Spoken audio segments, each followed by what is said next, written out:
Dans la plupart des auteurs, je vois l'homme qui écrit. Dans Montaigne, je vois l'homme qui pense. Le bon père que Dieu me donna m'envoya dès le berceau, pour que j'y fusse élevé, dans un pauvre village de ceux qui dépendaient de lui, et m'y maintint aussi longtemps que j'y fus en nourrice, et encore au-delà, m'habituant à la plus humble et à la plus ordinaire façon de vivre. C'est en 1533, le 28 février, que naît Michel de Montaigne, fils de Pierre Esquem et d'Antoinette de Loupe, dans la maison forte de Montaigne, située aux confins du Bordelais et du Périgord, à proximité de la vallée de la Dordogne. Par l'acquisition de cette demeure, l'abandon d'activités dérogeantes au profit de charges parlementaires, cette famille bordelaise roturière, enrichie par le négoce, entre en noblesse, ce dont Montaigne semble si fier. Son père le met en nourrice dans un hameau voisin du nom de Papassus. La pensée de mon père visait aussi à une autre fin, m'accorder avec le peuple et cette classe d'hommes qui a besoin de notre aide, et il estimait que je devais être obligé à regarder plutôt vers celui qui me tend les bras que vers celui qui me tourne le dos. Son dessein n'a pas mal réussi du tout, je me dévoue volontiers envers les petits. De retour de chez sa nourrice, un précepteur allemand lui apprend le latin.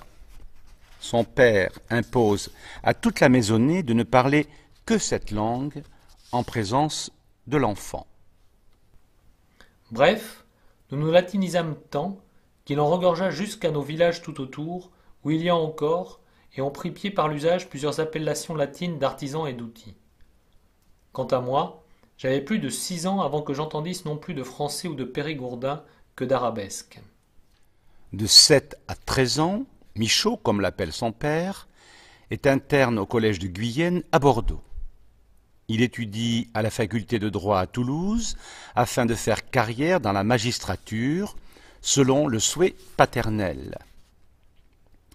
À 23 ans, Montaigne devient magistrat à la cour des aides de Périgueux, ce qui met fin à sa vie d'étudiant à Paris où il fut heureux et peut-être insouciant.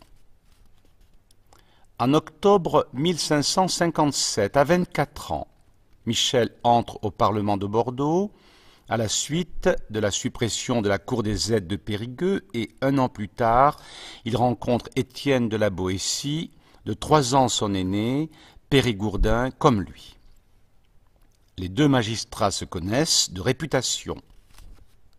Montaigne a lu le discours de la servitude volontaire, rédigé par la Boétie vers 19 ans, un essai appelant les peuples et les sujets à s'émanciper de leur maître, dans lequel il écrit « Soyez résolus à ne plus servir, et vous voilà libres. » Il en résulte cette amitié que l'on connaît, une relation fusionnelle de 5 années, jusqu'à la mort de la Boétie à l'âge de 32 ans.